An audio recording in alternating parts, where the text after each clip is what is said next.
Irrigation calendar ప్రకారం ప్రాజెక్టుల నిర్మాణం శంకుస్థాపనలు చేపట్టేలా చూడాలని ముఖ్యమంత్రి చంద్రబాబు నాయుడు అధికారులను ఆదేశించారు. ప్రాధాన్యత క్రమంలో ఈ ప్రాజెక్టులను పూర్తి చేసేలా చర్యలు తీసుకోవాలని దిశానిర్దేశం చేశారు.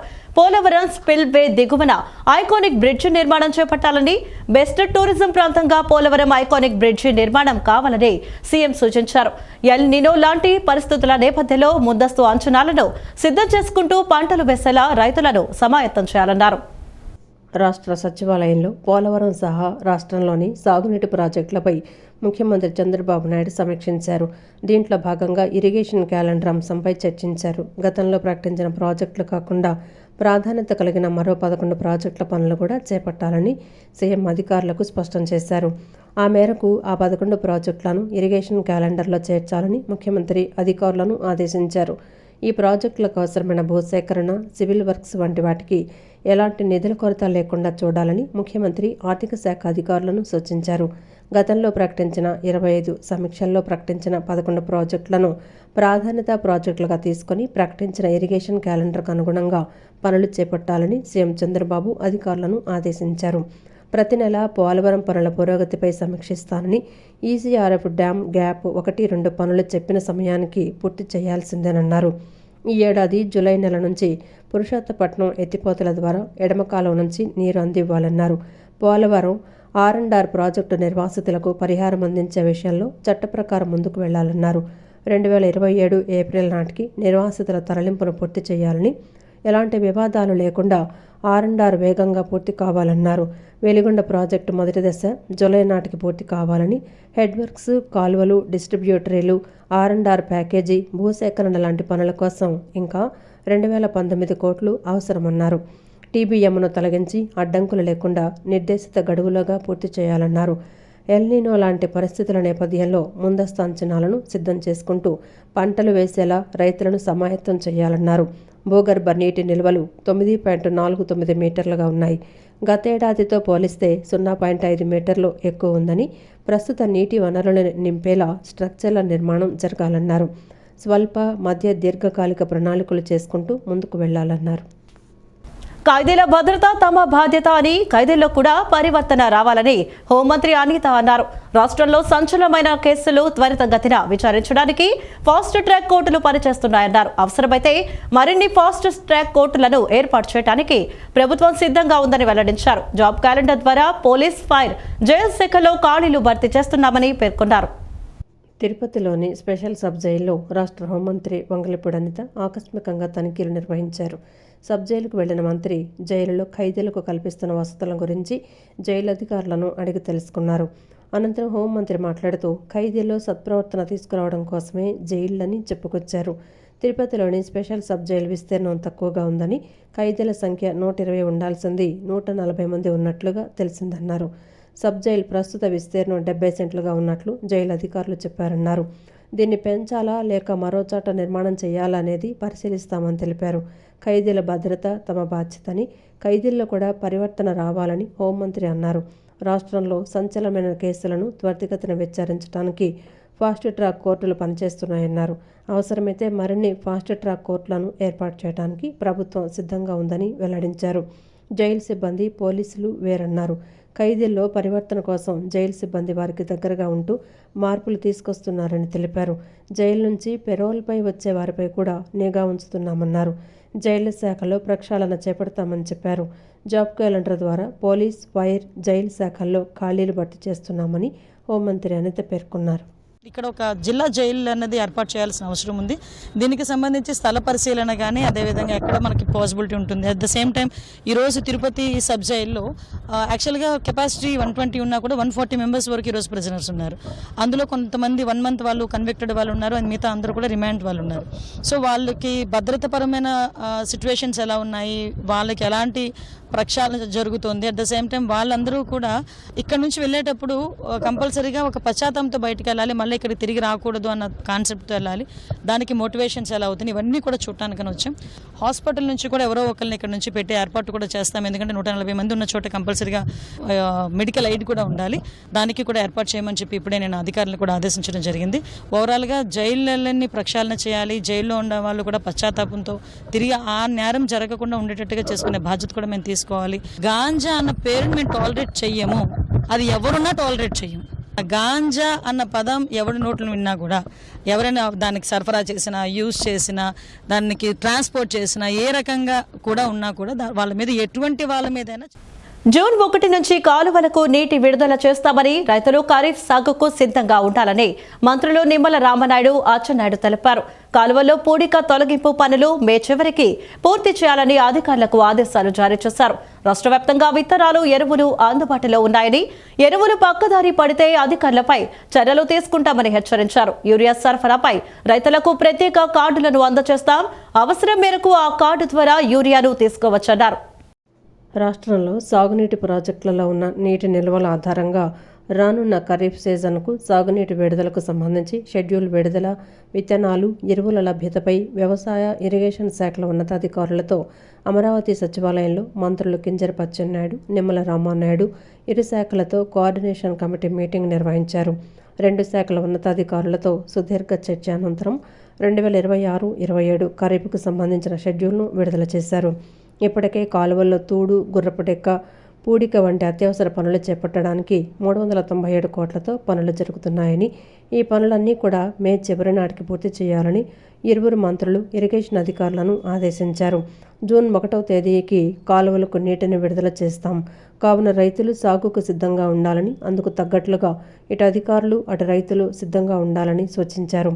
2025-26 ఖరీఫ్ సీజన్లో 99.35 లక్షల ఎకరాలకు సాగునీటిని అందించడానికి గాను 888 టీఎంసీల నీటిని అందించామని, అదేవిధంగా 2025-26 రబీ సీజన్లో 23.67 లక్షల ఎకరాలకు గాను 153 టీఎంసీల నీటిని అందించామని మంత్రి నిమ్మల రామనాయుడు తెలిపారు.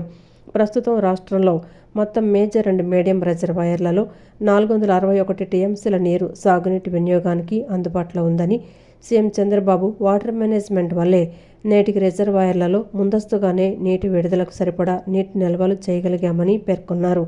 రాష్ట్ర వ్యాప్తంగా విత్తనాలు, ఎరువులు అందుబాటులో ఉన్నాయని, ఎరువులు పక్కదారి పడితే అధికారులపై చర్యలు తీసుకుంటామని హెచ్చరించారు. యూరియా సరఫరాపై రైతులకు ప్రత్యేక కార్డులను అందజేస్తాం, అవసరం మేరకు ఆ కార్డు ద్వారా యూరియాను తీసుకోవచ్చన్నారు. రైతుల అవసరం మేరకు యూరియా వదలని కోరారు. మ్యూజియంలో కేవలం పురాతన వస్తువుల కేంద్రాలు మాత్రమే కాకుండా నాగరికత వికాసాన్ని ప్రతిబింబించే జ్ఞాన నిలయాలని AP tourism development corporation chairman doctor Nukasani Balaji అన్నారు. ఈ సంపదను భావితరాలకు విలువైన వారసత్వ సంపదగా అందించాల్సిన అవసరం ఉందని చెప్పారు. భావితరాలకు మన సంస్కృతి, చరిత్ర, వారసత్వ సంపదను అందించడంలో మ్యూజియంల పాత్ర ఎంతో కీలకమని ఆయన పేర్కొన్నారు. అంతర్జాతీయ మ్యూజియం డే సందర్భంగా విజయవాడలోని బాపు మ్యూజియంలో జిల్లా అధికార యంత్రాంగం, పర్యాటక శాఖ, పురావస్తు శాఖ, ఇంటాక్, జిజ్ఞాస ఆర్ట్వేర్స్, ఆర్టీఐహెచ్, శ్రేయస్ మీడియాతో పాటు వివిధ సాంస్కృతిక, చారిత్రక వారసత్వ సంస్థల సహకారంతో ప్రత్యేక కార్యక్రమాలు జరిగాయి. తొలుత AP TDC chairman doctor Nukasani Balaji, రాష్ట్ర సృజనాత్మక సంస్కృతి సమితి చైర్పర్సన్ తేజస్వి పడపాటి, జిల్లా collector doctor J Lakshmisha, archaeology and మ్యూజియంల కమిషనర్ పి సురేష్ తదితరులు అధికారులతో కలిసి జాతిపిత మహాత్మాగాంధీతో పాటు పింగళి వెంకయ్య, స్వాతంత్ర్య సమర యోధుల విగ్రహాలకు పూలమాలలు వేసి నివాళులర్పించారు. బాపు మ్యూజియం ప్రాంగణంలో మొక్కలు నాటి ప్రత్యేక ఫోటో ప్రదర్శనను తిలకించారు. ఈ కార్యక్రమంలో AP TDC chairman Nookasani Balaji మాట్లాడుతూ, చారిత్రక విశిష్టత భావితరాలకు స్ఫూర్తిపదమని, చిన్నారులు కేవలం మార్కుల వేటలోనే పడిపోకుండా మన చారిత్రక వారసత్వ వైభవాన్ని తెలుసుకోవాల్సిన అవసరం ఉందన్నారు. ఎన్నడూ లేని విధంగా ఈరోజు ఏర్పాటు చేసిన కార్యక్రమాలు బాపు మ్యూజియంకు కొత్త కళను తీసుకొచ్చాయని పేర్కొన్నారు. బహుముఖ ప్రజ్ఞాశాలి అయిన మన ముఖ్యమంత్రి రాష్ట్రంలో పర్యాటక రంగ అభివృద్ధికి దార్శనికతతో కృషి చేస్తున్నారన్నారు. ఆయన ఆకాంక్షలకు అనుగుణంగా జిల్లా అధికార యంత్రాంగం చేస్తున్న కృషి అభినందనీయమని పేర్కొన్నారు.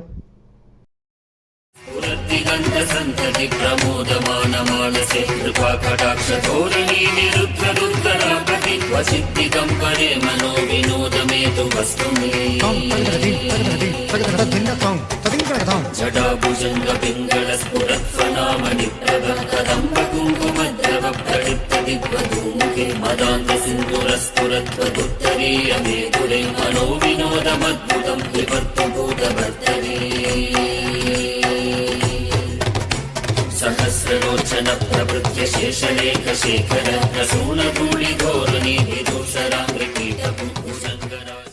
విజయవాడ నడిబొడ్డులో ఉన్నటువంటి ఈ బాపూజీ మ్యూజియంలో చూసినట్లయితే ఇవాళ చాలా ఆనందదాయకమైన అంశాలని, ఒక మంచి విషయాల్ని గౌరవ కలెక్టర్ గారు ప్రత్యేక శ్రద్ధ తీసుకొని ముఖ్యమంత్రి గారు ఏదైతే ఆకాంక్షిస్తున్నారో, ఏదో కోరుకుంటున్నారో, ఏదైతే కావాలనుకుంటున్నారో వారి ఆలోచనలకు అనుగుణంగా గౌరవ కలెక్టర్ గారు పనిచేస్తూ దాన్ని ఇవాళ ఈ రాష్ట్ర ప్రజలకి, ప్రత్యేకించి విజయవాడ నగర ప్రజలకి ఇంత గొప్ప మ్యూజియంని తీసుకొచ్చే విధంగా, అదేవిధంగా ఈ కార్యక్రమం మాలాంటి వాళ్ళని ఇన్వైట్ చేసి ఇది కూడా తెలియక నాకు నిజంగా అయితే ఇక్కడే తిరుగుతున్నాం, ఇక్కడే టూరిజం చైర్మన్ కూడా పోతున్నాం, కానీ ఇంత గొప్ప మ్యూజియం ఉన్నట్టు కానీ ఈ కార్యక్రమం కానీ సాక్షాత్తు పింగళి వెంకయ్య గారు జాతీయ జెండాని బహుకరించేటువంటి ఆ సంఘటన ఒక ఆకృతి చూపించడంలో చూడలేదు మేము. దాన్ని చూపించి ఆయన ఒక ఎంతూజియాజం తోటి ఏదైతే చంద్రబాబు నాయుడు గారు ఆకాంక్షిస్తున్న దానికి అనుగుణంగా పనిచేస్తూ ఒక మంచి అద్భుత విషయాలకి ఆవిష్కరించినటువంటి కలెక్టర్ గారు, అదేవిధంగా మాతో పాటు అనంతరం రాష్ట్ర సృజనాత్మక సంస్కృతి సమితి చైర్పర్సన్ తేజస్వి పొడపాటి మాట్లాడుతూ మ్యూజియంలో విజ్ఞాన భాండాగారాలని, చరిత్ర సంస్కృతిని సంరక్షించే విజ్ఞాన నిలయాలని పేర్కొన్నారు. ప్రతి ఒక్కరూ మూలాలు తెలుసుకొని ముందుకెళ్లినప్పుడే సుస్థిర ప్రగతి సాధ్యమవుతుందని చెప్పారు. మన పుస్తకాల్లో చదువుకున్న చరిత్రను అనుభవించేందుకు మ్యూజియంలో గొప్ప వేదికలని పేర్కొన్నారు. మనకున్న గొప్ప సంపద అయిన బాపు మ్యూజియంలో ఉన్న ఆర్టిఫాక్ట్స్ అన్నిటికీ మళ్ళీ జీవం పోస్తూ ఈరోజు చేసుకుంటున్న సెలబ్రేషన్ ఇది ఎన్నో తరాలకు ఒక ఇన్స్పిరేషన్గా మిగిలిపోతుంది. ఇది టేకప్ చేసిన ఎన్టీఆర్ జిల్లా యంత్రాంగం, శ్రీ కలెక్టర్ లక్ష్మీసా గారికి, టూరిజం డిపార్ట్మెంట్కి, ఇంటాక్ వారికి, అదేవిధంగా ఆర్కియాలజీ డిపార్ట్మెంట్కి అండ్ కల్చర్ డిపార్ట్మెంట్కి ప్రతి ఒక్కరికి పేరు పేరున ధన్యవాదాలు. మ్యూజియం అనగానే మనం అదేదో పాత వస్తువులు ఉంటాయి, కొత్తవి ఏమన్నా టెక్నాలజీ వస్తే ఇమీడియట్గా వెళ్తాం, కానీ మ్యూజియం అనగానే పాత వస్తువుల ప్రదర్శనశాల, మనం వెళ్ళే పనే ఉంది, అందులో మనం కొత్తగా తెలుసుకునేది ఏముంది అనుకుంటారు. కానీ నేను ప్రతి ఒక్కళ్ళని రిక్వెస్ట్ చేసేది ఇక్కడ వరకు ఒక్కసారి రండి. మీరు మరొక్కసారి ఇంకొక నలుగురిని తీసుకురాకపోతే, ఈ మ్యూజియంలో ఉన్న గొప్పతనాన్ని మీరు చూపించకపోతే ఖచ్చితంగా బాపు మ్యూజియం యొక్క గొప్పతనం మీ అందరూ తెలుసుకుంటారని నేను మీ అందరికీ ప్రతిజ్ఞ చేస్తున్నా.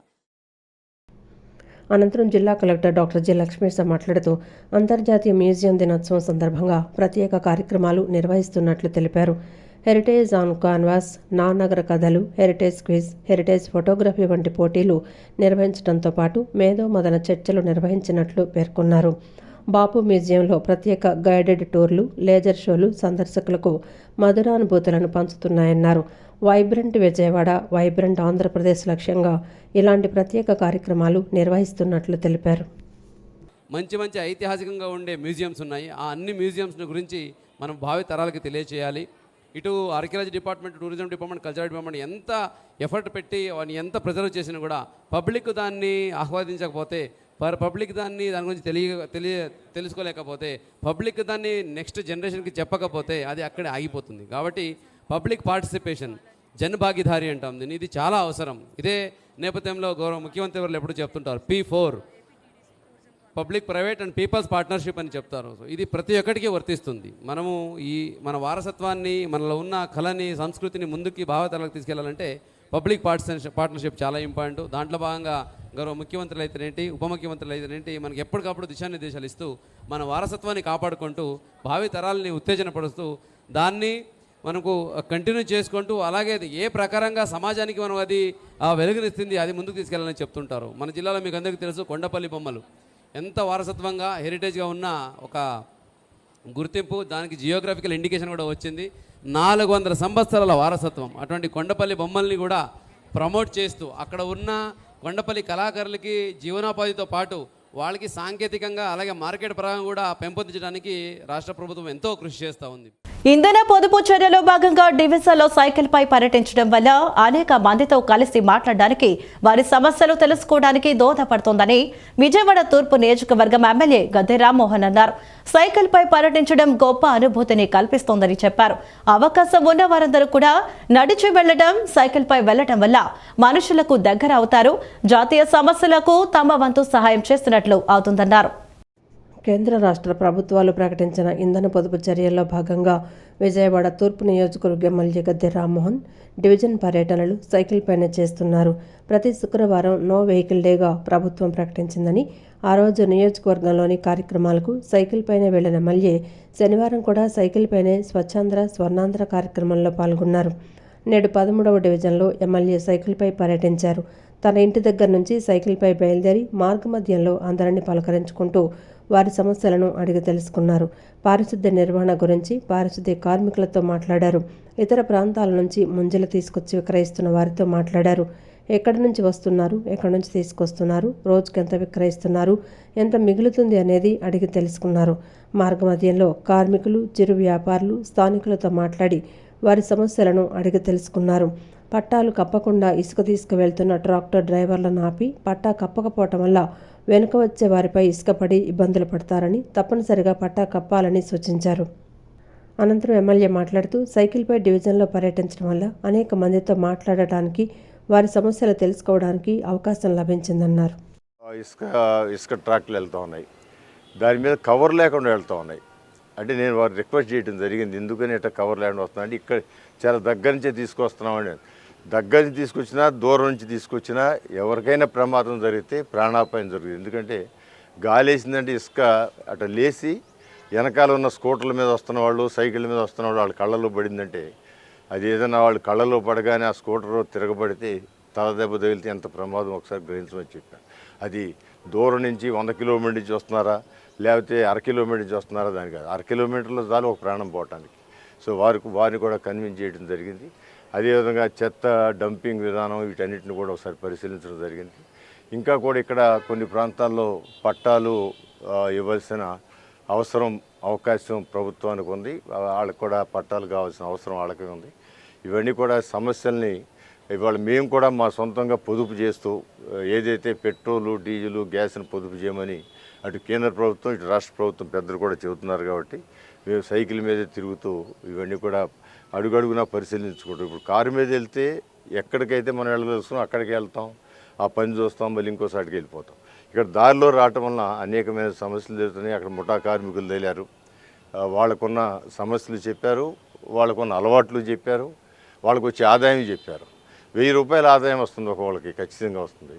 మరి గత ప్రభుత్వంలో మాకు పనులే లేవు, ఈ ప్రభుత్వంలో నారా చంద్రబాబు నాయుడు గారు మళ్ళీ ముఖ్యమంత్రి అయిన తర్వాత మాకు పనులు వచ్చాయి, మాకు రోజు 1000 రూపాయలు సంపాదించుకునే అవకాశం వచ్చింది. అందువలన చంద్రబాబు గారికి వాళ్ళు మరీ నమస్కారాలు తెలియజేశారు. అది ఒక బిట్ అయితే, వాళ్ళకు వచ్చిన సంపాదనలో ఎక్కువ వేరే ఆటికి వెళ్ళిపోవటం వలన కుటుంబానికి ఇచ్చేది తక్కువైతే ఆ కుటుంబంలో ఆ కుటుంబ స్త్రీ పోషణ ఇబ్బంది కలుగుద్దని చెప్పి అలాంటి అలవాట్లు తగ్గించుకుని మీరు ఇంట్లో అవసరాలకి, పిల్లల అవసరాలకి, పిల్లల సౌకర్యాల కోసం వాడండి. మీరు 1000 రూపాయలు సంపాదించుకున్నారంటే సుమారు నెలకు 25,000 రూపాయల జీతకాళ్ళతో సమానం. వాళ్ళకి ఖర్చు తక్కువ, ఆదాయం కూడా ఉంటుంది. దానివల్ల వాళ్ళు ఒక సక్రమైన మార్గం, క్రమశిక్షణతో ఆదాయాన్ని ఏ విధంగా వినియోగించుకోవాలో తెలుసుకోగలిగినా, లేకపోతే ఎవరన్నా చెప్పగలిగినా కూడా వాళ్ళకి వాళ్ళ అవసరాలే కాదు, వాళ్ళ పిల్లల అవసరాలు కూడా వాళ్ళే తీర్చుకోగలుగుతారు. సో ఇలాంటివన్నీ కూడా దారిలో అందరినీ కలుసుకుంటూ రావడం జరిగింది. సో ఏదైతే ఇది పొదుపు కోసం ఏర్పాటు చేసిన కార్యక్రమం సైకిల్ మీద వెళ్ళటం వలన ప్రతి మనిషి కూడా టచ్ అయ్యి, ప్రతి మనిషిని కూడా విష్ చేసుకుంటూ, ఎవరైనా ఆపి సమస్యలు చెబితే ఆ సమస్యలు నోట్ చేసుకుంటూ రావటం ఇది గొప్ప అనుభూతిని కలిగిస్తూ ఉంది. బ్యాంకులలో ఫేక్ లేదా మ్యూల్ అకౌంట్ల ద్వారా 5.28 కోట్ల వరకు లోన్ తీసుకుని మోసం చేసిన కేసులో నిందితుడిని సైబర్ క్రైమ్ పోలీసులు అరెస్టు చేశారు.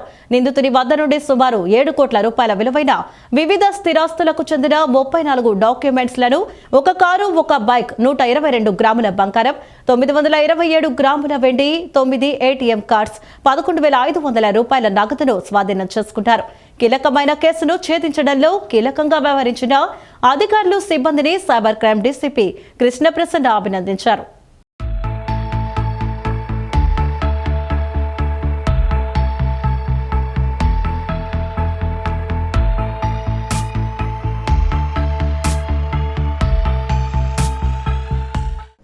విజయవాడలోని ఎన్టీఆర్ జిల్లా పోలీస్ కమిషనర్ కార్యాలయంలో సైబర్ క్రైమ్ డీసీపీ కృష్ణప్రసన్న విలేకరుల సమావేశం నిర్వహించారు. సమావేశంలో ఆమె మాట్లాడుతూ విజయవాడలోని పలు యాక్సిస్ బ్యాంక్ శాఖల నుంచి 2019 సంవత్సరం నుండి 26 సేవింగ్ ఖాతాలను తెరిచి క్రెడిట్ కార్డుల ద్వారా వివిధ లోన్ రూపాలలో రుణాలు తీసుకొని వాటిని కట్టకుండా మోసం చేసి తప్పించుకొని తిరుగుతున్నాడని వచ్చిన ఫిర్యాదుపై కేసు నమోదు చేసి దర్యాప్తు చేపట్టామని తెలిపారు. దర్యాప్తులో భాగంగా ప్రత్యేక బృందాలకు రాబడిన పక్కా సమాచారం మేరకు సూర్యారావుపేట పోలీస్ స్టేషన్ పరిధిలో ముద్దాయి అయిన కృష్ణా జిల్లా గూడూరు గ్రామానికి చెందిన నీలం పవన్ కుమార్ను అదుపులోకి తీసుకొని విచారించడం జరిగిందన్నారు. అతని వద్ద నుండి వివిధ స్థిరాస్తులకు చెందిన 34 డాక్యుమెంట్స్లను, ఒక కారు, ఒక బైకు, 122 గ్రాముల బంగారం, 927 గ్రాముల వెండి, 9 ఏటీఎం కార్డులు, 11,500 నగదు స్వాధీనం చేసుకుని అరెస్టు చేయడం జరిగిందన్నారు. నిందితుడు నీలం పవన్ కుమార్ ఈ సేవలో పనిచేసే క్రమంలో జల్సాలకు అలవాటు పడ్డాడన్నారు. తనకొచ్చిన జీతం జల్సాలకు సరిపోక ఏ విధంగానైనా సులభంగా డబ్బు సంపాదించాలనే ఉద్దేశంతో తనకున్న కంప్యూటర్ పరిజ్ఞానాన్ని ఉపయోగించుకొని తప్పుడు శాలరీ స్లిప్స్, ఐడి కార్డులు మొదలైన బ్యాంకులలో లోన్ పొందటానికి అవసరమైన పత్రాలను తయారు చేశాడన్నారు. వాటిని ఉపయోగించి యాక్సిస్ బ్యాంక్ గుణదల బ్రాంచ్ నందు 9 ఫేక్ అకౌంట్స్ ద్వారా 1.76 కోట్ల రూపాయలు, ఏలూరు రోడ్డు బ్రాంచ్ నందు 10 ఫేక్ అకౌంట్స్ ద్వారా 1.32 కోట్ల రూపాయలు మరియు మెయిన్ బ్రాంచ్ నందు 7 ఫేక్ అకౌంట్స్ ద్వారా 2.20 కోట్ల రూపాయలు, మొత్తం 26 అకౌంట్ల ద్వారా సుమారు 5.28 కోట్ల రూపాయల వరకు లోన్ తీసుకుని వాటిని కట్టకుండా వచ్చిన డబ్బులతో జల్సాలు చేశాడన్నారు. ఇతనిపై గతంలో Gudur police station, Bandar town police station, Bhavanipuram police station, Krishnalanka police స్టేషన్లలో పలు కేసులున్నాయన్నారు. కీలకమైన కేసును ఛేదించడంలో కీలకంగా వ్యవహరించిన అధికారులను మరియు సిబ్బందిని అభినందించారు. ఇది సైబర్ క్రైమ్లో ఎందుకు రిపోర్ట్ చేయబడిందంటే ఇంపర్సనేషన్ చేశాడు అండ్ వేరే వాళ్ళ ఐడెంటిటీస్ని థెఫ్ట్ చేసి దాని ద్వారా ఖాతాలు ఓపెన్ చేశాడు. అలాగే మ్యూల్ అకౌంట్స్ ఓపెన్ చేసి ఆ మ్యూల్ అకౌంట్స్ ద్వారా బ్యాంక్ వాళ్ళని చీట్ చేసి అది తన సొంత లాభానికి యూజ్ చేసుకున్నాడు. కాబట్టి ఒక కేసు రిజిస్టర్ చేయడం జరిగింది. కేసు రిజిస్ట్రేషన్ చేసిన తర్వాత ఇతను అరెస్ట్ చేయడం జరిగింది ఆఫ్టర్ క్యారింగ్ అవుట్ ఇన్వెస్టిగేషన్. ఇది మోడస్ ఆపరండి. మాకు ఇన్వెస్టిగేషన్లో తేలింది ఏంటంటే ఈ పర్సన్ ఎవరైతే ఉన్నారో అంతకుముందు 2019 ఆ ప్రాంతం వరకు 2019 నుంచి 20 వరకు he uses to work as మీ సేవాలో అని పనిచేసేవాడు. 2017లోనే ఉద్యోగం వచ్చినట్టుంది మీ సేవాలో, outsourcing job or something like that. So he had access to all the details మాట. ఎవరైతే ప్రజలు అతని వద్దకు వస్తారో ఫర్ సర్వీసెస్ వాళ్ళతోని బాగా పరిచయాలు పెంచుకున్నాడు. పట్మట మీ సేవలో పనిచేసేవాడు అతను. సో పెంచుకొని వాళ్ళతో పరిచయాలు పెంచుకొని వాళ్ళ యొక్క ఐడెంటిటీస్ తీసుకునేవాడు. అంటే ఓటర్ ఐడీస్ తీసుకునేవాడు. ఓటర్ ఐడీస్ తీసుకొని మీకు ఈ ఓటర్ ఐడి ఎందుకని అడిగితే వాళ్ళు ఈ ఓటర్ ఐడిలోనే మీకు ఓటు హక్కు ఉందా లేకపోతే ఇంకేమైనా చేంజెస్ ఉన్నాయా ఏమనేది చూడడానికి నేను తీసుకుంటానని చెప్పి వాళ్ళ దగ్గర తీసుకోవడం. తీసుకున్న తర్వాత ఆ పేరు డీటెయిల్స్ యూజ్ చేసుకొని ఒక పాన్ కార్డు ఏదో ర్యాండమ్ పాన్ నెంబర్ యూజ్ చేసేవాడు. పాన్ కార్డు వస్తుంది. పాన్ కార్డు కూడా ఇతనికి యాక్సెస్ ఉంటుంది కాబట్టి ఆ పాన్ కార్డు తీసుకొని వేరే వాళ్ళు అంటే ఎక్స్ అనే వ్యక్తి, వై అనే వ్యక్తి ఉన్నారనుకుందాం.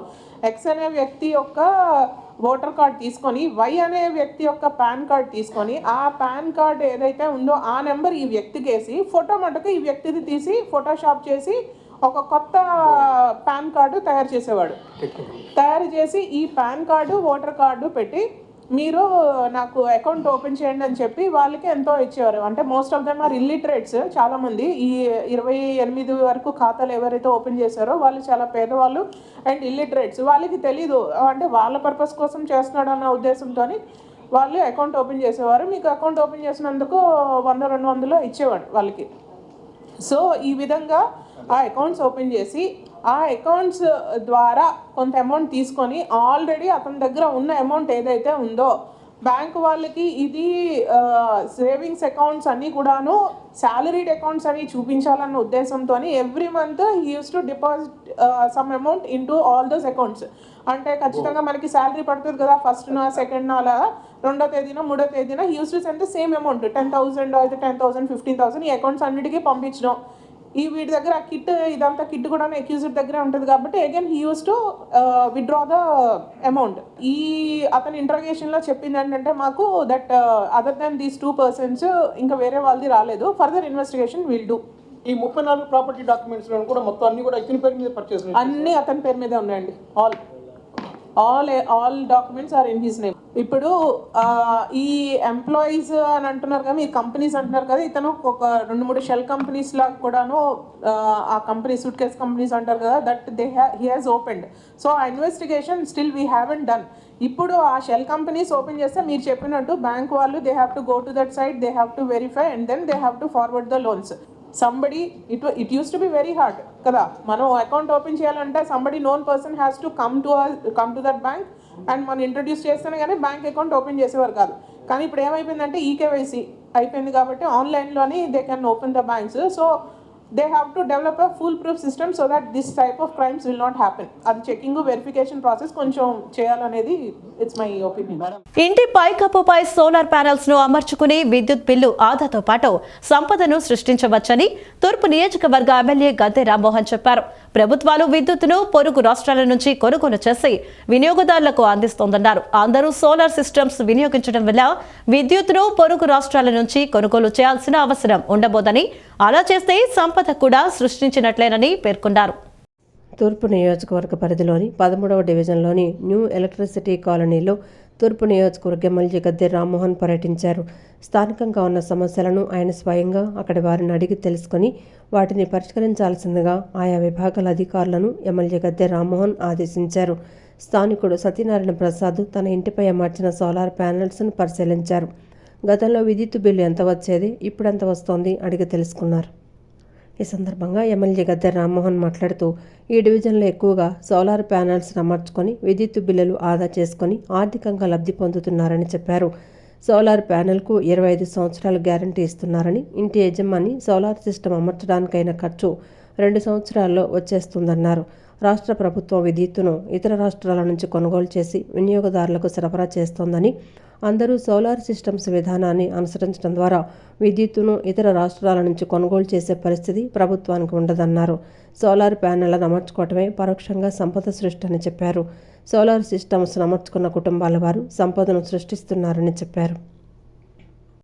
రాష్ట్రానికి ఎంత మేలు చేస్తో, దేశానికి ఎంత మేలు చేస్తో, అది పెట్టించుకున్న వాళ్ళు కూడా అంతకంటే మించి మేలు చేస్తూ ఉంది. ఎందుకంటే ఈ బోర్డులు 25 సంవత్సరాలు గ్యారెంటీ ఇస్తూ ఉన్నారు.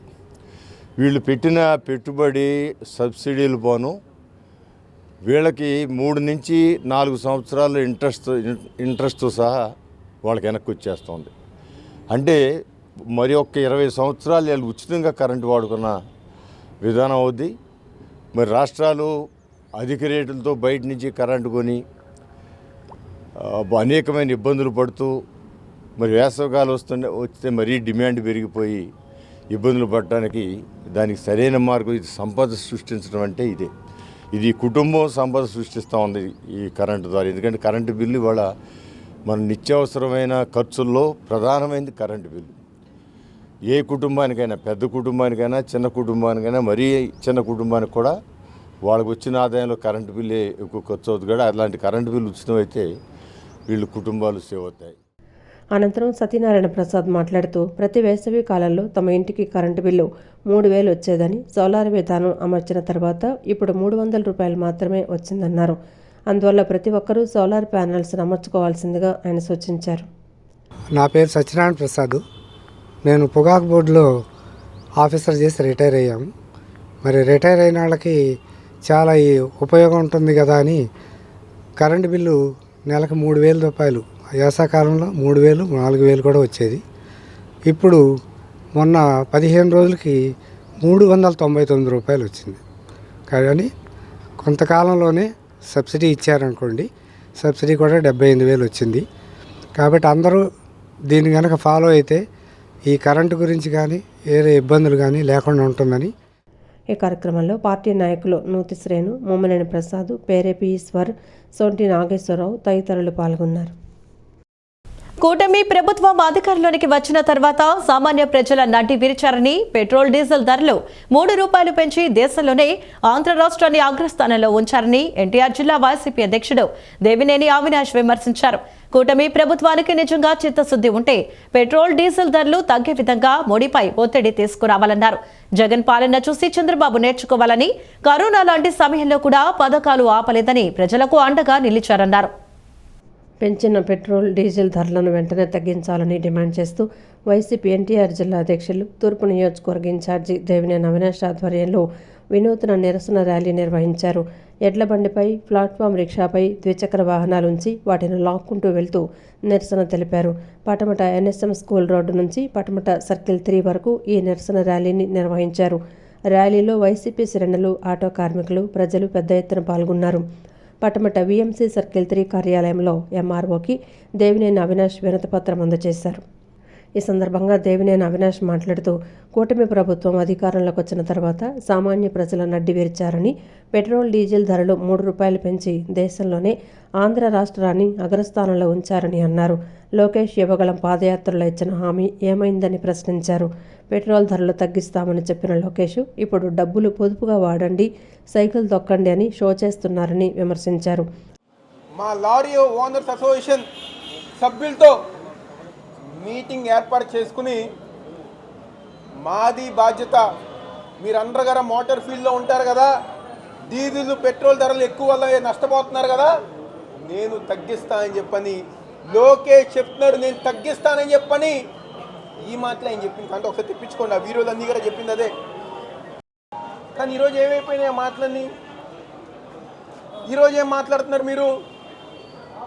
డబ్బులు పొదుపుగా వాడండి, సైకిల్ ఎక్కి తొక్కండి, రిక్షాలో వెళ్ళండి, కరెంటు బళ్ళు వాడండి అని చెప్పిన ఒక పక్క మీరేమో ప్రజానికా అని చెప్పుతున్నారు. మీరు చెప్పిన మాటలు అదొక షో లాగా, ఒక పిఆర్ షో లాగా, ఒక పబ్లిక్ స్టంట్ లాగా, ఒక మంత్రి గారేమో ఇక్కడి నుంచి సచివాలయం దాకా సైకిల్ ఎక్కారు. ఎన్నికల ముందు పెట్రోల్ రేట్లు తగ్గించేస్తామని చంద్రబాబు, లోకేష్, పవన్ హామీలు ఇచ్చారని, ప్రభుత్వం వచ్చి 2 ఏళ్లైనా ధరలు తగ్గకపోగా పెరిగాయని మాజీ మంత్రి వెల్లంపల్లి శ్రీనివాస్ విమర్శించారు. డీజిల్, పెట్రోల్ ధరలు తగ్గించకుండా పొదుపు చేయమని కబుర్లు చెబుతున్నారని విమర్శించారు. పెట్రోల్, డీజిల్ ధరలు తగ్గించే వరకు పోరాటం చేస్తామన్నారు.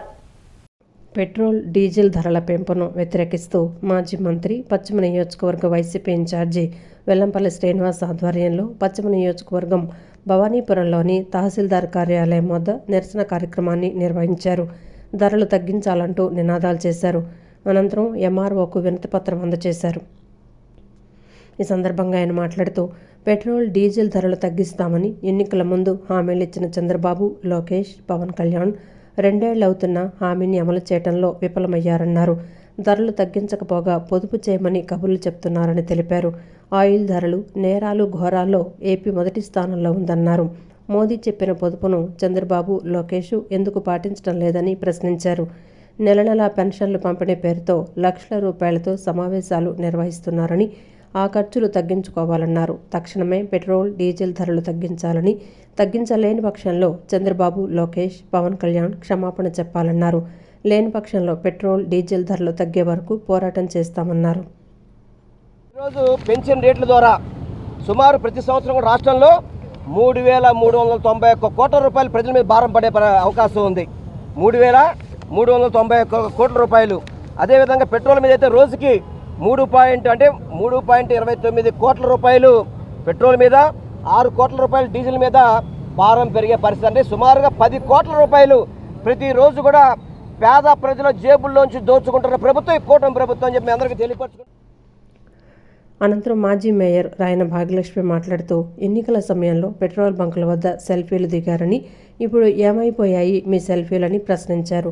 రాష్ట్రంలో సామాన్యులు బతికే పరిస్థితి లేదన్నారు. ధరలు పెరిగిపోయి జనం నానా అవస్థలు పడుతున్నారని, చంద్రబాబు, లోకేష్, పవన్ స్పెషల్ ఫ్లైట్లలో తిరుగుతున్నారని విమర్శించారు. 113 రూపాయల 67 పైసలు ఈరోజు ఆంధ్ర రాష్ట్రంలోన ఎందుకు ఇంత పెరగాల్సి వచ్చింది? గతంలోన ఇదే నారా లోకేష్, ఇదే నారా చంద్రబాబు నాయుడు గారు ప్రతి ఒక్క ఏదైతే పెట్రోల్ బంకులు ఉన్నాయో పెట్రోల్ బంకుల దగ్గరికి వెళ్ళి సెల్ఫీలు దిగి మీరు ఆంధ్ర రాష్ట్రం మొత్తం ఊదరగొట్టుకొని తిరిగారే, మీరు చిరత భజన చేసుకొని తిరిగారే, మేము వస్తే పూర్తి స్థాయిలో పెట్రోల్, డీజిల్ ధరలు నియంత్రిస్తాం, మేము ఏదైతే 27 రూపాయలు ఇక్కడ ట్యాక్స్ పడుతుందో అది అందులో 50% మేము తగ్గిస్తామని చెప్పుకొని తిరిగారే. మరి ఈరోజు మీరు ఇచ్చిన వాగ్దానాలు ఏమైనాయి? కూటమి నేతలు ఎన్నికలకు ముందు ఒక మాట, అధికారంలోనికి వచ్చిన తర్వాత ఒక మాట మాట్లాడుతున్నారని మాజీ ఎమ్మెల్యే మల్లాది విష్ణు విమర్శించారు. కూటమి అధికారంలోకి వస్తే ధరలు తగ్గిస్తామన్న చంద్రబాబు, పవన్ కళ్యాణ్, లోకేష్లు హామీలు అధికారంలోకి వచ్చిన తర్వాత ఏమయ్యాయని ప్రశ్నించారు. పెట్రోల్, డీజిల్ ధరల పెంపుతో ప్రజలపై 3,200 కోట్ల రూపాయల భారం పడుతోందని తెలిపారు. పెట్రోల్, డీజిల్ ధరల పెంపును నిరసిస్తూ విజయవాడ సెంట్రల్ నియోజకవర్గం మాజీ ఎమ్మెల్యే మల్లాది విష్ణు ఆధ్వర్యంలో నిరసన కార్యక్రమాన్ని నిర్వహించారు. గాంధీనగర్లోని ధర్నా చౌక్ వద్ద నిర్వహించిన కార్యక్రమంలో మల్లాది విష్ణు, మాజీ డిప్యూటీ మేయర్ అవుతుశ్రీ శైలజ, వైసీపీ శ్రేణులు పాల్గొన్నారు. పెట్రోల్, డీజిల్ ధరలు తగ్గించాలంటూ నినాదాలు చేశారు.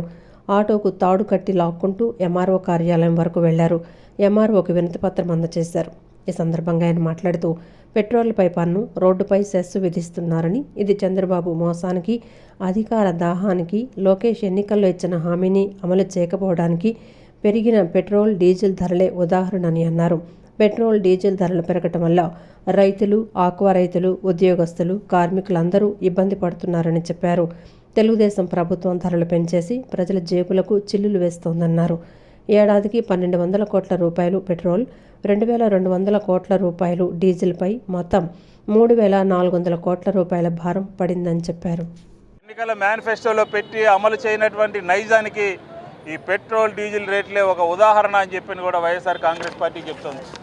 పెట్రోల్, డీజిల్ రేట్లు పెంచితే పెట్రోల్, డీజిల్ రేట్లు పెరగడం మూలంగా ఆక్వా రైతులు ఇబ్బంది పడతారు, వ్యవసాయం చేసుకునేటటువంటి రైతులు ఇబ్బంది పడతారు, ట్రాక్టర్ ఉపయోగించేటటువంటి రైతులు ఇబ్బంది పడతారు. దీంతోపాటు ఉద్యోగస్తులు ప్రతిరోజు కూడా సుదూర ప్రాంతాలకు వెళ్ళేటటువంటి ఉద్యోగస్తులు, నగరం నుంచి పక్క చుట్టుపక్కలకు వెళ్ళేవాళ్ళు, నగరంలో ఉండేటటువంటి వాళ్ళు, ఈ ఉద్యోగస్తులందరూ కూడా ఈ సామాన్య మధ్యతరగతి వర్గాలకు సంబంధించినటువంటి వాళ్ళు కూడా ఈ పెట్రోల్, డీజిల్ అత్యధికమైనటువంటి రేట్లు ఉన్నదానికి జేబులు లూటీ చేస్తుంది కూటమి సర్కార్. Andhra Pradesh public transport department APPTD national Mazdoor unity association రాష్ట్ర కమిటీ పిలుపు మేరకు ఈ నెల 20-21వ తేదీల్లో రాష్ట్ర వ్యాప్తంగా డిమాండ్స్ డే, గేట్ మీటింగ్స్ ను నిర్వహించనున్నట్లు APPTD national Mazdoor committee union association రాష్ట్ర ఉపాధ్యక్షుడు కేఏవి శ్రీనివాసరావు తెలిపారు. విద్యుత్, ఎలక్ట్రికల్ బస్సులను కేవలం ఆర్టీసీ లేదా ప్రభుత్వం ద్వారానే కొనుగోలు చేయాలని, ఆ బస్సులను ఆర్టీసీ సిబ్బందితోనే నిర్వహించేలా ప్రభుత్వం తక్షణమే చర్యలు తీసుకోవాలని కోరారు. Andhra Pradesh public transport department APPTD national Mazdoor unity association రాష్ట్ర కమిటీ పిలుపు మేరకు తమ సమస్యల పరిష్కారం కోసం ఈ నెల 20-21 తేదీల్లో నిర్వహించనున్న నిరసన కార్యక్రమానికి సంబంధించిన వివరాలు వెల్లడించేందుకు విజయవాడ పాత బస్టాండ్ వద్ద విలేకరుల సమావేశం నిర్వహించారు. సమావేశంలో ఎన్ఎంయూఏ రాష్ట్ర ఉపాధ్యక్షుడు కేఏవి శ్రీనివాసరావు, విజయవాడ జోనల్ అధ్యక్షుడు ఏవి రామారావు, ఎన్టీఆర్ జిల్లా అధ్యక్షుడు సిహెచ్ రామకృష్ణారావు, గవర్నర్పేట 2 డిపో అధ్యక్షుడు ఎన్ చంద్రమోహన్, గవర్నర్పేట 1 డివిజన్ అధ్యక్షుడు మురళి పాల్గొని మాట్లాడారు. విద్యుత్, ఎలక్ట్రికల్ బస్సులను కేవలం ఆర్టీసీ లేదా ప్రభుత్వం ద్వారానే కొనుగోలు చేయాలని, ఆ బస్సులను ఆర్టీసీ సిబ్బందితోనే నిర్వహించేలా ప్రభుత్వం తక్షణమే చర్యలు తీసుకోవాలని కోరారు. స్త్రీశక్తి బస్సులలో ప్రస్తుతం అమల్లో ఉన్న 0 టికెట్ ఇచ్చే విధానాన్ని నిలుపుదల చేయాలని, మిగతా ప్రయాణికులకు మాత్రమే టికెట్స్ ఇచ్చే విధంగా మార్పులు చేసి కండక్టర్లపై ఉన్న విపరీతమైన పని భారాన్ని తగ్గించాలని కోరారు. తక్షణమే పీఆర్సీ కమిటీని నియమించి ఐఆర్ను వెంటనే ప్రకటించాలన్నారు. దీర్ఘకాలంగా పెండింగ్లో ఉన్న 4 డిఏలను, అరియర్స్, లీవ్ ఎన్కాష్మెంట్ వెంటనే విడుదల చేయాలన్నారు. ప్రయాణికుల రద్దీకి సరిపడా కొత్త బస్సులను వెంటనే కొనుగోలు చేయాలని, అలాగే సంస్థలలో అన్ని కేటగిరీల్లో ఖాళీగా ఉన్న పోస్టులను త్వరగా భర్తీ చేయాలన్నారు. ఉద్యోగ విరమణ చేసిన, విధి నిర్వహణలో చనిపోయిన సిబ్బంది కుటుంబాలకు అందవలసిన సెటిల్మెంట్స్ను ఎలాంటి ఆలస్యం లేకుండా వెంటనే పూర్తి చేయాలని కోరారు. మెడికల్ ఫెసిలిటీ ఇదివరకు మాకు అన్లిమిటెడ్గా ఏపీఎస్ఆర్టీసీ ద్వారా, రిఫరల్ హాస్పిటల్ ద్వారా మాకు ట్రీట్మెంట్ జరిగేది. అది హార్ట్ అటాక్ వచ్చినా, లేదా పారాసిస్ వచ్చినా, ఇంకోటి వచ్చినా, క్యాన్సర్ అయినా, ఎన్ని లక్షలైనప్పటికీ అది కార్పొరేషన్ బరాయించి ఆ రోజు ట్రీట్మెంట్ చేసే పరిస్థితి. ఈ రోజున ఈహెచ్ఎస్లో మమ్మల్ని కలిపి, గవర్నమెంట్లో కలిపి ఉన్న ఫెసిలిటీ ఊడదీసి మరి ఏ హాస్పిటల్కి వెళ్ళాలో తెలియని పరిస్థితుల్లో, కనీసం లీవ్ దొరకని పరిస్థితుల్లో, కనీసం ట్రీట్మెంట్ దొరక్క మరి మా యొక్క ఏదైతే విన్నపాలు ఉన్నాయో అవి కూడా పట్టించుకునే హాస్పిటల్ లేక, ఏ హాస్పిటల్ ఏ ట్రీట్మెంట్ తెలియక ఈరోజు ఇబ్బంది పడతా ఉన్నాం. దాదాపుగా అన్ని రూట్లలో కూడా మరి ప్రయాణికుల సంఖ్య డబుల్ అయింది. బస్సుల సంఖ్య తగ్గింది, ట్రిప్పుల సంఖ్య తగ్గింది. ఎక్కడ చూసినా కూడా దాదాపు 60 ఓవర్ ఉన్న బస్సులో 120 ఓవర్కి వెళ్ళిపోయి దాదాపు 60 మంది ప్రయాణికులు ఉన్న బస్సులో 120 మంది ప్రయాణికులతో మేము సర్వీస్ చేస్తున్నాము. మరి దాదాపుగా డ్యూటీ మొత్తం మీద 700 టికెట్లు కొడితే 600 టికెట్లు, శ్రీశక్తి టికెట్లు కొడితే 100 టికెట్లు కేవలం మరి మగవారికి కానీ వేరే స్టేట్ ఆడపిల్లలకు కొడుతున్నాం. మరి ఆ సమయంలో పొరపాటున ఆడవాళ్ళకి వెళ్ళి శ్రీశక్తి బట్టలు మగవాళ్ళ మీద వెళ్ళి మరి శ్రీశక్తి టికెట్ వెళ్ళినప్పుడు మరి అవి కూడా కేసులు అవుతున్నాయి. దాని మీద గవర్నమెంట్ మేనేజ్మెంట్ చూసుకోకుండా ఇప్పుడు వరకు వెళ్ళి ఇప్పుడు అవి కెప్టెన్ డ్యూటీ అని డిపోస్పేర్ అని పెట్టేసి అన్ని డిపోలో డ్యూటీలు ఆపేసి రాష్ట్ర ప్రభుత్వం అలాగే కేంద్ర ప్రభుత్వం ఏదైతే రాయితీలు ఇచ్చి కొనిపిస్తుందో దాన్ని మాకు కూడా ఇవ్వాలని, ఆ రాయితీలు ఇస్తే మేము కూడా కొని నడిపే ఏర్పాటు చేస్తామని చెప్పి సందర్భంగా చెప్తా ఉన్నాం.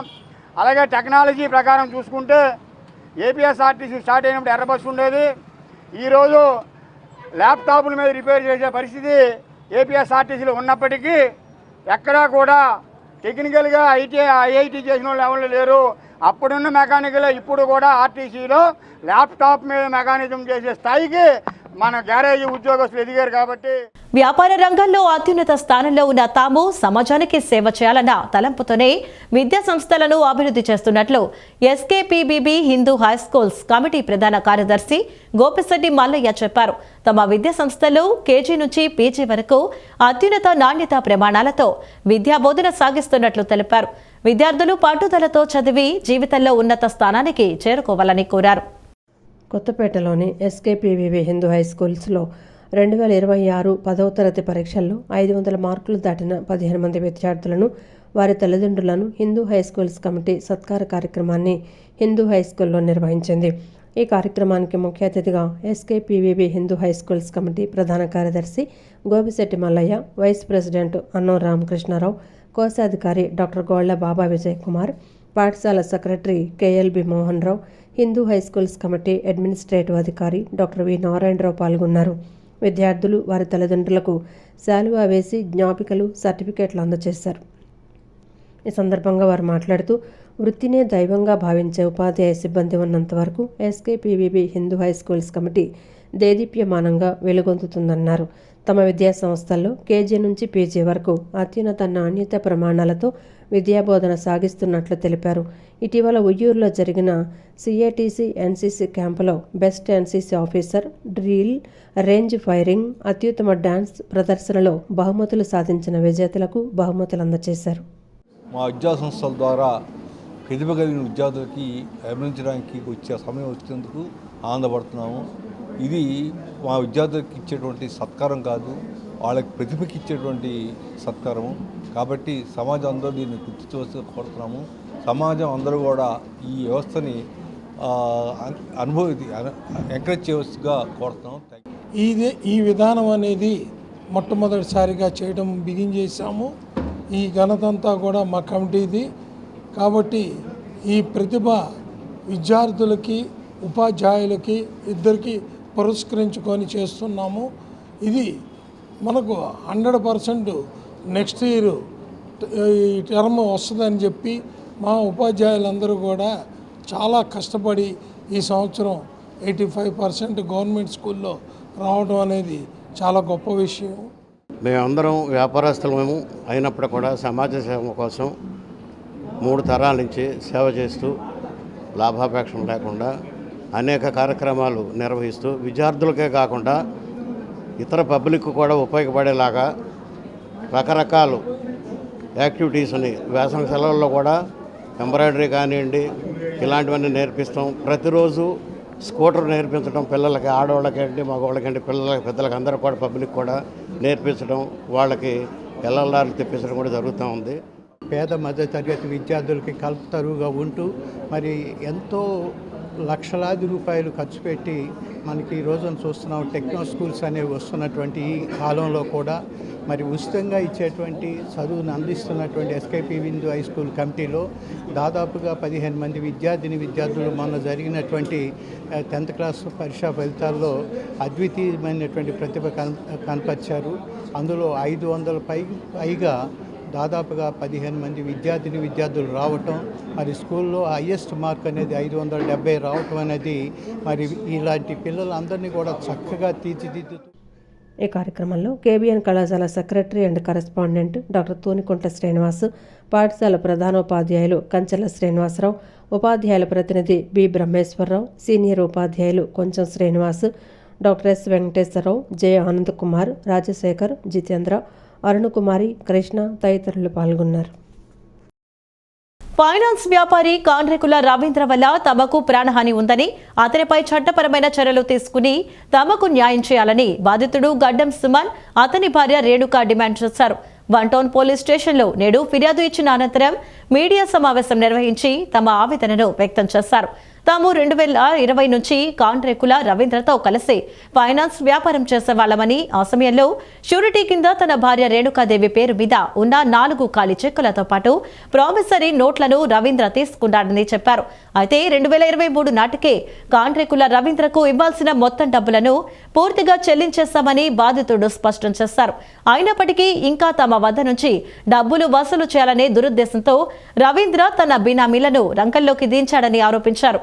తాము ఇచ్చిన చెక్కులను వేరే వ్యక్తులకు ఇచ్చి వారి ద్వారా ఇప్పుడు తమపై అక్రమంగా చెక్కు బౌన్స్ కేసులు వేయించి వేధింపులకు గురి చేస్తున్నారని మండిపడ్డారు. గతంలో 2023లో కూడా డబ్బుల విషయంలో వివాదం సృష్టించి రవీంద్ర తనపై కత్తితో దాడి చేయించాడని సుమన్ ఈ సందర్భంగా గుర్తు చేశారు. కాండ్రేకుల రవీంద్ర నుంచి తమకు మరియు తమ కుటుంబానికి తీవ్రమైన ప్రాణహాని ఉందని, తమకు తగిన న్యాయం మరియు రక్షణ కల్పించాలని కోరారు. రవీంద్ర అనే అతను నేను కలిసి వ్యాపారం చేసుకునే వాళ్ళం. అయితే షూరిటీ కింద మా ఆవిడ నోట్లు చెక్కులు 4 నోట్లు 4 ప్రామిసరీ నోట్లు తీసుకున్నాడు. 2023లో అతనికి ఇవ్వాల్సిన రూపాయితో సహా ఇచ్చేసాను నేను. వడ్డీ దగ్గర చిన్న డిస్కషన్ వస్తే ఈ నోట్లు మా మిస్సెస్ ఈ నోట్లు చెక్కులు అతని దగ్గర ఉంచుకొని ఇప్పుడు వేరే అసలు మాకు ఎటువంటి సంబంధం లేని వాళ్ళతో చెక్ బౌన్సులు చేపించి మమ్మల్ని బెదిరించి నాకు 2023లో నాకు 2 సార్లు పొడిచాడు కూడా ఈ అడిగితే. నా ఆరోగ్య పరిస్థితి బాగా. ఇప్పుడు నేను ఉండగానే ఈ పెంటంతా క్లియర్ చేసుకోవాలి. రేపొద్దు నేను లేకపోతే నా భార్య పిల్లలు ఏమైపోతారు నాకు భయం వేస్తుంది. దయచేసి మీడియా సమక్షంగా చెప్తున్నాను, నన్ను నా భార్యను కుటుంబాన్ని కాపాడండి. బిజినెస్ ఇద్దరు కలిసి చేసుకునే వాళ్ళు. అప్పుడు ఇవ్వాల్సినవన్నీ బాకీలు అంటే డబ్బులు ఇవ్వాల్సిన వడ్డీ డబ్బులు అన్నీ ఇచ్చేయంగా ఇంకా ఇవ్వాల్సినవి ఉన్నాయని చెప్పి మళ్ళీ ఈయనకి ఇంట్రెస్ట్ ఇస్తాను అని చెప్పి బిజినెస్లో కూడా ప్రాఫిట్ షేరింగ్ ఇస్తాను అని చెప్పి నా పేరుతో ఉన్న నోట్లు చెక్లు తీసుకున్నారు బ్లాంక్వి. ఎందుకు బ్లాంక్వి అని అడిగితే కూడా వాళ్ళు ఆయన గట్టిగా చెప్పారు. కాండ్రేకుల రవి అని ఆయన గట్టిగా చెప్పారు, నేను ఇవి జస్ట్ మీకు సెక్యూరిటీ కోసమేనమ్మా, నేను మిస్యూజ్ చెయ్యను, కన్ఫర్మ్గా మిస్యూజ్ చెయ్యను అని గట్టిగా చెప్తేనే బ్లాంక్ నోట్ చెక్ రాయించుకున్నారండి. 4 బ్లాంక్ చెక్స్ 4 ప్రామిసరీ నోట్సెస్ రాయించుకున్నారు. పేర్లేమి రాయించుకోలే వాటి మీద.